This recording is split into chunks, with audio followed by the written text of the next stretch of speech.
Alors, Traversée du monde avec Olivier Abel. Bonjour Olivier. Bonjour. Aujourd'hui, nous allons parler de la vieillesse. La vieillesse n'est plus ce qu'elle était. Ça, c'est une tautologie pratiquement. Et nous avons intitulé cette émission « Refus de vieillir et désir d'immortalité ». Parce que je pense que dans une société, dans des sociétés, d'ailleurs, il n'y en a pas qu'une, qui vieillissent toutes, il faut réfléchir à ce que ça veut dire, comment on vieillit, quel est notre rapport au vieillissement et à la mort. Tout ça, ce sont des questions de fond qu'il faut aborder.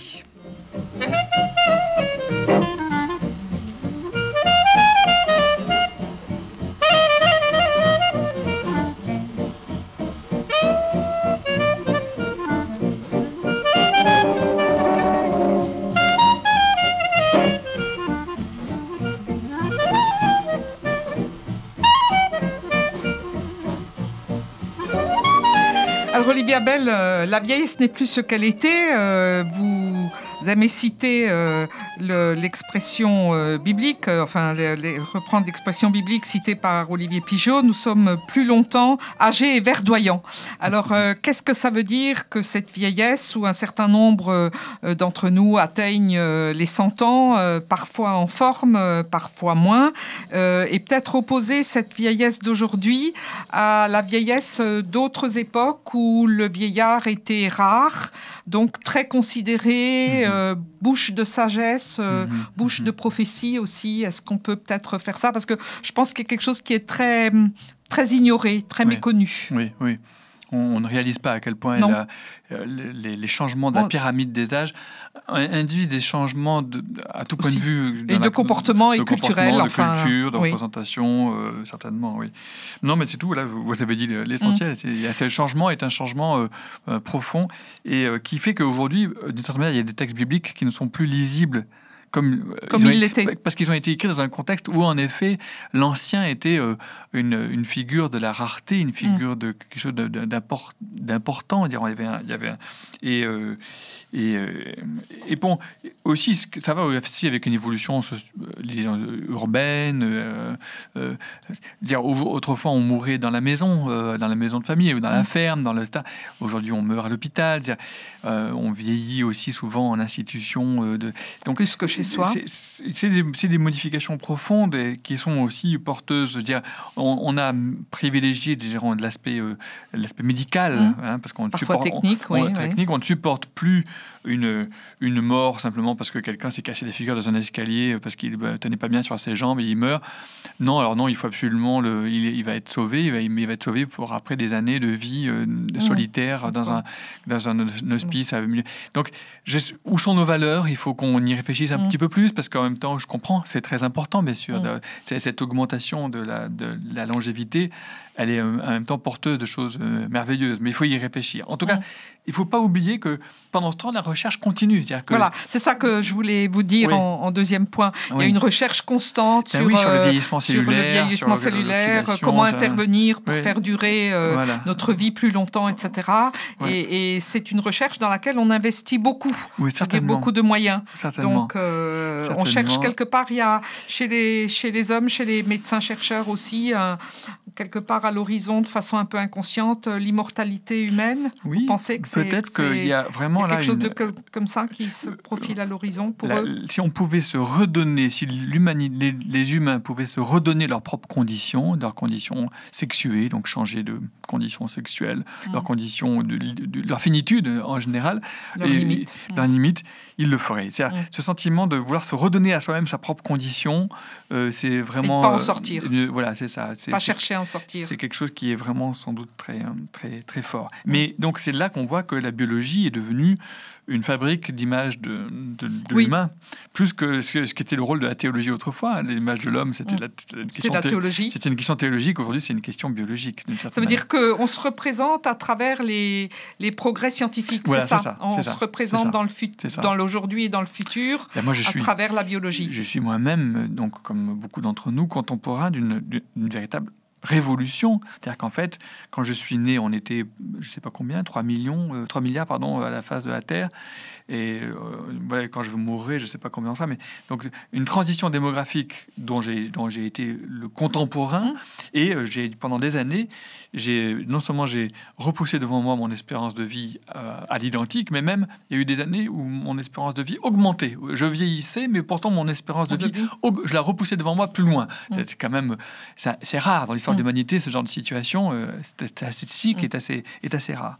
Voilà, donc je crois qu'il faut intégrer tout cela et voir qu'on a affaire à plusieurs problèmes, un problème de vieillissement, et puis finalement, qu'est-ce qu'on fait de la mort dans notre imaginaire et dans notre pratique scientifique. Et quelle est l'image de soi, enfin, qui est différente, avec ce qui est dénoncé un peu partout, qui est devenu un peu banal, des seniors en forme qui veulent s'habiller comme les 20-30 ans, qui veulent être plus jeunes que leurs enfants et qui ne veulent pas s'occuper de leurs petits-enfants parce que ça marque leur âge. Enfin, c'est très compliqué. C'est très compliqué parce qu'en même temps, c'est vrai, il y a toute une classe d'âge à la retraite qui a les moyens que la jeunesse, des moyens financiers que la jeunesse n'a pas. Et qui a encore les moyens intellectuels et physiques. Donc en fait, ils sont encore là, ils sont indéboulonnables, ils peuvent être à la retraite. C'est encore eux qui sont les plus...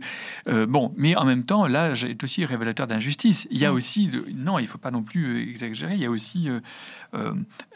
inégalité de l'accès aux soins, de l'alimentation, au logement. Il y a des gens qui sont logés dans des situations très...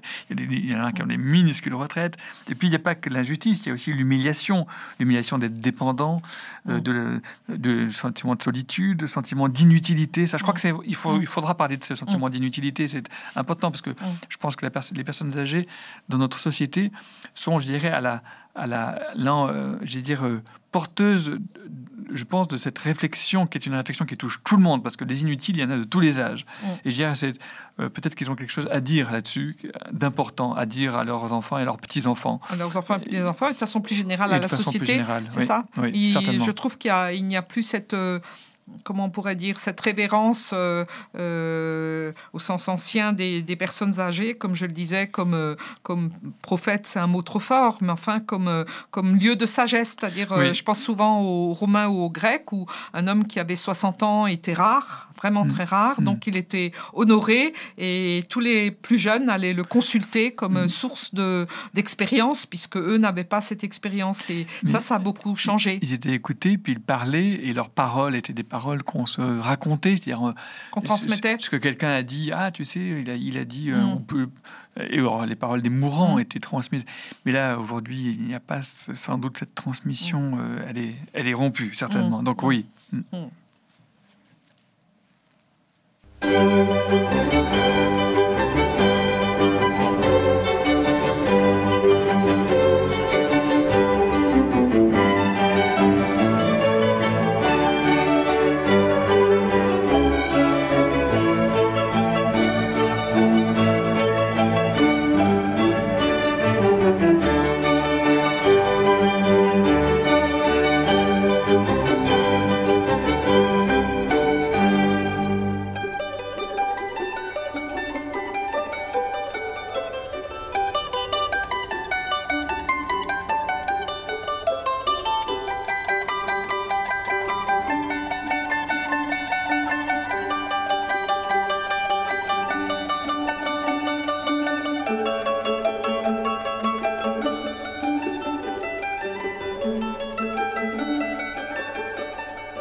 revenons à notre traversée du monde sur refus de vieillir et désir d'immortalité, et avec Olivier Abel. Et donc nous avons un peu fait le constat de cet âge, de cette longévité qui augmente, que les recherches tendent à augmenter de plus en plus, de ce qui fait la différence avec des temps différents où le vieillard était rare, donc écouté et honoré, et également de cet âge, de ce grand âge qui peut être lieu de l'injustice puisque les moyens ne sont pas les mêmes, et aussi de l'inutilité par rapport à soi et par rapport aux autres, donc inutilité sociale. Alors première question, Olivier Abel, augmentation progressive des moyens et obligation de choisir, et vous posez des questions auxquelles vous revenez assez régulièrement pour qu'est-ce que c'est que cet homme d'aujourd'hui qui choisit de la naissance à la mort, qui choisit tout ce qu'il est, qu'est-ce que c'est que ce consentement qu'on lui demande sans arrêt? Est-ce que c'est finalement Je pense que derrière les questions d'euthanasie, d'acharnement thérapeutique, etc., ce profil, la vraie question qui est derrière, c'est le fait que simplement, aujourd'hui, notre situation est de plus en plus tragique, il faut tout le temps choisir. C'est pas, la mort n'est plus quelque chose qui arrive. Il n'y a plus un destin, quoi, c'est ça. La naissance n'est plus quelque chose qui arrive, on programme, on choisit, etc. La mort, c'est pareil, de plus en plus, c'est quelque chose que l'on choisit, et donc c'est ça, le tragique, c'est un tragique du consentement, du choix. C'est-à-dire, en fait, tu choisis ça ou ça. Il n'y a rien de bien là-dedans. On est obligé de choisir entre un mal ou un pire. Et donc, voilà, je crois que c'est très anxiogène, le sentiment qu'il faut choisir, qu'il faut donner son consentement, qu'il faut préparer son consentement à ceci ou à cela. Je pense que c'est une situation très, très nouvelle. Et je pense dont on n'a pas l'expérience du tout. Dont on n'a pas l'expérience et qui génère une profonde angoisse et parfois une profonde culpabilité chez les proches, etc. Qu'est-ce qu'on fait d'une manière ou d'une autre, on fait forcément mal. Oui. Quand la mort arrivait, elle arrivait. Mais là maintenant, quoi qu'on fasse, il y a des responsables, si je peux dire. On est responsable de ce qui arrive et ça n'arrive plus par une espèce d'élément extérieur. Voilà, est-ce qu'il n'y a pas aussi ce choix ou ces choix dans la société? Une société qui a de plus en plus de centenaires, de vieillards et de dépendants, voire toute la réflexion qu'il y a eu en France autour de la dépendance. Est-ce que c'est aussi des choix économiques et politiques autour de la situation des personnes âgées qu'il faut prendre en charge et qui dépendent des autres? Oui, c'est-à-dire qu'en fait, on a le sentiment que le développement technique, puisqu'on peut, il faut le faire. Et qu'il n'y a pas de discussion sur les buts. Pourquoi est-ce qu'on fait ça? Qu'est-ce qu'on veut faire? Mais puisqu'on peut, on doit le faire. On doit. Et c'est cette espèce d'alignement immédiat de l'éthique sur la technique qui est, je pense, le signe d'un déboussolement, d'une désorientation. Une angoisse aussi. Une angoisse. Je trouve que toutes ces questions, comme vous le disiez, sur l'accompagnement des mourants... Alors là, c'est une vraie... On va revenir à la mort dans la troisième partie. Mais c'est vrai que c'est une vraie question. C'est la question on a besoin, donc, du coup, de soins. C'est pas que technique. Il faut aussi des gestes, il faut aussi donc des humains qui le fassent, des services. Et en même temps, il y a une augmentation de la solitude. Alors, c'est une sorte de paradoxe parce qu'on est une société qui a dit à chacun débrouillez-vous tout seul, soyez autonome. Et en fait, tous ces gens à qui on a dit toute leur vie soyez autonomes, à la fin, ils ne peuvent plus être autonomes. Ils ne sont pas autonomes. Et donc, ils ont besoin du soin des autres, mais pour eux, c'est culpabilisant, pour eux, c'est mal parce que justement, on n'est plus habitué à se soigner mutuellement. Le soin était quelque chose que l'on a quelque sorte délocalisé, qu'on a reporté. On l'a mis aux techniciens de la santé, c'est ça? Des techniciens à part. Et alors, du coup, il y a un énorme problème de solitude. C'est-à-dire, comment est-ce que des gens qui sont des solitaires autonomes, des individus, vont accepter d'être soignés ou de soigner d'autres, etc. Donc, il y a une sorte voilà, notre société est prise à contre-pied de sa morale de l'individualisme émancipé et autonome, de l'autonomie, y compris l'autonomie du patient. Non, mais il y a un moment où le patient ou le malade n'est plus autonome. Il a besoin d'un soin. Et est-ce que là, il ne faut pas mettre en place, je ne sais pas, c'est une suggestion qui me vient là rapidement, une espèce d'éducation aussi, que dans tout ce qui est enseigné dans les écoles, dans les universités, je ne sais où, on enseigne aussi, non seulement, comme vous dites, vous appelez-vous la croissance, l'augmentation, mais aussi le moment où il n'y a plus cette croissance, c'est-à-dire que ça demande aussi un retournement mental, une acceptation d'un autre individu. C'est ça, en même temps, c'est peut-être quand même une des plus grandes maladies de notre société, et qui est vraiment une maladie augmentée qui est augmentée prodigieusement par le vieillissement, c'est la solitude. Il y a tellement de solitaires, de gens solitaires, alors là, de tous les âges, mais alors dans les populations âgées très particulièrement. Donc, je pense que face à ça, il y a une nouvelle éducation qu'il faut vite, il y a un vrai correctif à introduire, c'est l'être humain est un être relationnel. Il a besoin des autant autres. Que de pain et de... Voilà, il a besoin de paroles, il a besoin de conversation, il a besoin de se frotter à d'autres, voilà, comme vous le disiez. C'est ça. Et le soin n'est pas qu'un soin technique, c'est un soin relationnel. C'est le soin relationnel. Personne ne veut prendre soin de soi tout seul. On a besoin de quelques mots qui vous accompagnent. Et donc ça, c'est une première chose, ce sentiment relationnel. Et puis, en effet, aussi accepter, de la même manière qu'on ne peut pas entièrement prendre soin de soi tout seul, ni quand on est enfant, ni quand on est âgé, mais même au milieu de la vie. Je veux dire, même les capitaines d'industrie, il y en a qui nettoient leurs chemises et leurs crottes, etc. Quand même, ils sont en fait, mine de rien, ils sont eux aussi complètement dépendants, même encore plus que d'autres. Vous voyez, donc ils sont très peu autonomes, en fait. Bon, donc, on n'a jamais fini de repenser cette dimension de ce qu'on appelle aujourd'hui le care, le soin, et qui est une dimension élémentaire de la vie humaine. Et du coup, alors peut-être réintroduire ce que vous venez de dire, c'est-à-dire le sentiment de rétrécissement. On a besoin, on ne peut pas tout le temps grandir, augmenter ses activités, etc. Il y a un moment où il faut accepter un certain rétrécissement. Donc une personne âgée, c'est quelqu'un qui réduit un petit peu ses surfaces d'activité, ses surfaces d'échange, mais aussi, dans la mesure où il y a de plus en plus de personnes âgées, il y a déjà un rétrécissement des moyens qu'on peut mettre à leur disposition, des moyens financiers, des moyens humains, des moyens bon. Et donc, globalement, aujourd'hui, on est complètement dans un état de démoralisation totale, parce que le rétrécissement, c'est la catastrophe, c'est la fin, parce qu'on n'est pas habitué. On pourrait penser le rétrécissement comme un bonheur, comme quelque chose une forme de modestie. Comme une sérénité qui vient après la grande activité. Voilà, c'est ça. Il y a un temps pour et un temps pour, un temps pour cette modestie comme dans les monastères jadis, il y a une sorte de retraite, de retirement, de retrait volontaire. Eh bien, voilà, ça c'est très très peu encouragé, c'est très peu valorisé. Il faut encore des moyens, encore plus de moyens, etc. Et nos normes juridiques aussi sont des normes au-dessus de nos moyens. Nous avons des normes juridiques qui demandent des choses qui sont au-dessus de nos moyens. Donc voilà, là je crois qu'on a un problème à la fois individuel et collectif par rapport à ça.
revenons à notre traversée du monde sur refus de vieillir et désir d'immortalité. Nous avons souligné avec Olivier Abel comment il fallait augmenter progressivement les moyens et surtout entrer dans une société où nous sommes déjà dans une société où l'obligation de choisir est là en permanence, qu'il s'agisse de naissance, de santé parfois, mais aussi de vieillissement et d'approche de la mort. Comment également la solitude des gens âgés augmente. Est-ce qu'on peut dire peut-être quelque chose à ce propos, Olivier Abel, des familles, parce que les familles actuellement, les femmes de 40, 50 ans disent, d'une part, j'ai encore des enfants dont il faut que je m'occupe, et j'ai des parents âgés dont il faut que je m'occupe aussi. Comment je peux être disponible pour les deux extrêmes de la vie? Est-ce que ça ne demande pas aussi une autre façon de penser et de réorganiser sa vie personnelle? Oui, je pense que là, on a affaire à quelque chose de tout à fait écrasant. On ne peut pas... écrasant dans une société, là encore, dans laquelle... ça n'est pas prévu. C'est pas prévu. Et surtout, voilà, ce qui est demandé par ailleurs à ces femmes, en même temps, c'est d'être complètement autonomes. Oui. Et donc indépendantes. Et battantes dans leur travail. Battantes dans leur travail, donc indépendantes. Et on ne peut pas demander en même temps à quelqu'un d'être dépendant et de lui donner toutes les dépendances, toutes les fidélités. L'objet est être fidèle tout en étant absolument indépendante. Enfin, il y a des contradictions perpétuelles. Qu'il faut repenser. Qu'il faut repenser. Et est-ce qu'on peut dire aussi peut-être un mot... Oui, allez-y, finissez. Non, mais peut-être que... Voilà, je pense que il y a quand même on est dans une société aussi de ségrégation des générations. C'est-à-dire qu'on a, autrefois, il y avait une ségrégation des sexes. Oui. On séparait, on mélangeait. Des classes sociales. Aujourd'hui, il y a une ségrégation des générations. Tout se fait par classe d'âge.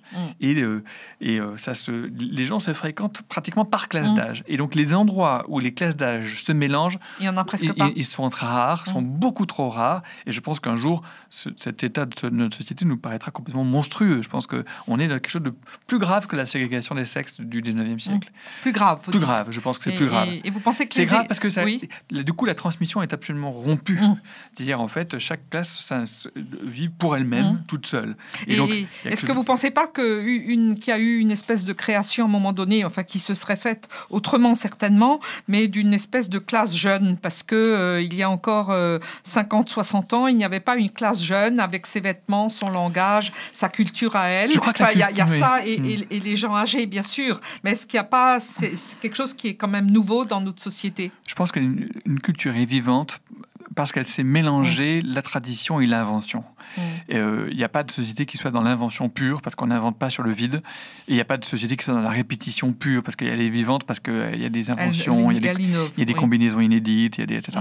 Et je pense qu'aujourd'hui, d'une certaine manière, il y a une sorte de ségrégation, de séparation entre la tradition et l'invention qui est absolument mortelle. Et ça va avec ce vieillissement.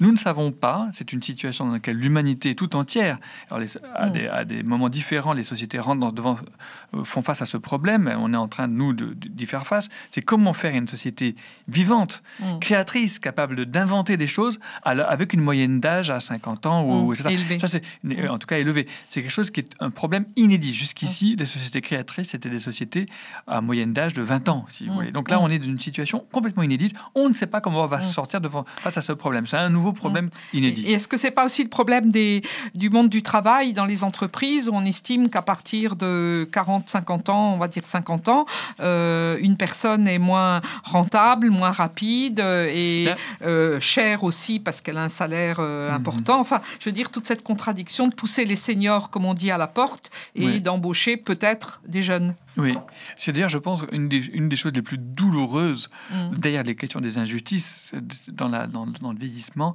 c'est le sentiment d'être inutile, d'être inemployable, encombrant, ne servir à rien. Et je dirais retourner ce sentiment en sentiment à la fois de gratitude de l'existence, dont on sait qu'elle est fugace, mais dont on se dit, c'était justement et d'être les témoins d'une existence entre guillemets gratuite qui a été donnée et qui est peut-être à certains moments désœuvrée et qui dans le désœuvrement même trouve encore une signification. C'est ça qui est le plus difficile. Et c'est là que je pense que la foi a vraiment quelque chose à dire. Je peux vous citer ce que disait le pasteur c'est très beau. André de Robert, c'est un vieil ami qui est mort bien sûr, et qui un jour on lui posait la question: qui êtes-vous? Et il disait: vous me posez là une question difficile. Depuis 50 ans que je m'interroge moi-même, je ne parviens pas à le savoir. Je suis un être étrange. Émerveillé de vivre, de voir, d'entendre et de marcher, je ne sais pas à quoi cela rime. Je suis stupéfait dès que j'y pense, parce que chaque matin, et depuis si longtemps, une autre journée me soit offerte, et avec elle, une foule de chances nouvelles. Hein, donc, il dit que ça, il est déjà âgé. Et il écrit, c'est comme pour savoir si cette fois-ci, je veux en tirer un bon parti. Manifestement, la vie fait pour moi ce qu'elle peut pour me faire comprendre quelque chose. Chaque fois, on me redonne une journée. Allez, vas-y. T'as encore une chance pour comprendre c'est quoi la vie. Je suis comme un étudiant, il continue, je suis comme un étudiant dont les réponses sont insuffisantes à l'oral de l'examen et qu'un professeur d'une infinie patience essaye de repêcher. Et il continue en disant, c'est une phrase magnifique, il dit « J'observe. À mesure que mon corps se détruit, mon étonnement augmente. Ce que je fais là, maintenant que je ne fais pratiquement plus rien, je m'étonne. » Je trouve ça absolument magnifique. Oui. Eh bien, disons, ce témoignage-là, ce genre de témoignage-là, ce genre d'expression ça, c'est quelque chose par quoi ceux qui sont dans cette situation d'être désœuvrés, d'être inutiles, ont quelque chose à apporter à tous ceux qui sont actifs, employés, employables, corvéables, débordés, merci, et qui ont un service immense. Et donc, c'est pas fini. On a besoin. On a besoin des anciens qui nous rappellent cela. Et est-ce qu'on peut peut-être se poser la question de savoir si, à l'intérieur des églises, on peut brasser un peu plus les générations, ou ça semble aussi difficile que dans le monde du travail ou dans la société en général? Je pense qu'au contraire, l'église est un lieu pour défaire cette ségrégation, pour briser, pour transgresser cette ségrégation. Et je dirais même que ça devrait être un de nos buts. Mais j'irais dire, il faut qu'on le pense explicitement, il ne faut pas qu'on le laisse, que ce soit au détour d'autre chose. Non, il faut que ce soit un de nos buts. Programmé. Il faut qu'on le programme. Mais ça a à voir avec notre rapport global à la mort, d'ailleurs. Parce que la mort, voilà. On n'accepte pas d'être limité, on n'accepte pas d'être fugace. Voilà, moi, je vais mettre notre conversation sur le signe de 2 paroles d'enfant. Ma fille, un jour où je grondais son frère et un petit copain qui était là, et elle avait 400 ou 5 ans, elle se penche vers moi et dit « Ne les gronde pas trop, ils sont mortels eux aussi. » Ah oui. Si petit. C'est drôle. Elle a bien. Oui, non, elle m'a dit, ils vont mourir eux aussi. Ah oui. Ils m'ont pas dit ils sont mortels. Ils vont mourir eux aussi. Ne les gronde pas trop, ils vont mourir eux aussi. Donc elle était en train de réfléchir à ces éléments-là. Ça m'a beaucoup touché, cette petite fille qui me disait ça. Et puis alors une autre parole du petit garçon, le frère, et qui me disait, après une période d'angoisse, il me dit ça y est, où il me posait beaucoup de questions sur la mort, et un jour il vient me voir, il me dit ça y est, je sais à quoi sert la mort, ça sert à faire de la place. Alors, en même temps, c'est une parole épouvantable. On peut dire c'est terrifiant. Il faut aller dégager. En même temps, il y a quelque chose d'assez juste. Il y a une grande sagesse. C'est le sentiment parce que la mort, finalement, les pierres ne meurent pas, les amibes ne meurent pas. Il y a beaucoup d'êtres, d'animaux, de végétaux qui ne meurent pas. Au sens, la mort est une invention de la vie pour des êtres supérieurs. Et même d'une certaine manière, je pense que la mort humaine est encore plus. La mort, c'est une invention extraordinaire. C'est quelque chose d'extraordinaire. Il faut pas dire la mort est quelque chose de terrible, mais la mort aussi c'est quelque chose d'extraordinaire. Il faut pas penser la mort. On a un rapport à la mort qui est un rapport de dénégation totale.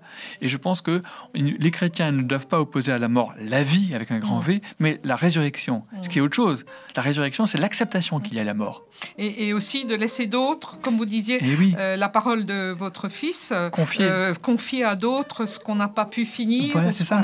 Ou continuer ce qu'on a fait. C'est ça. Aussi... Reporter sur d'autres, comme disait c'est Paul Ricoeur qui disait, reporter sur d'autres mon souci de vivre. Voilà, c'est une très belle parole de fin sur donc refus de vieillir et désir d'immortalité. Au mois prochain, Olivier Abel. Merci beaucoup.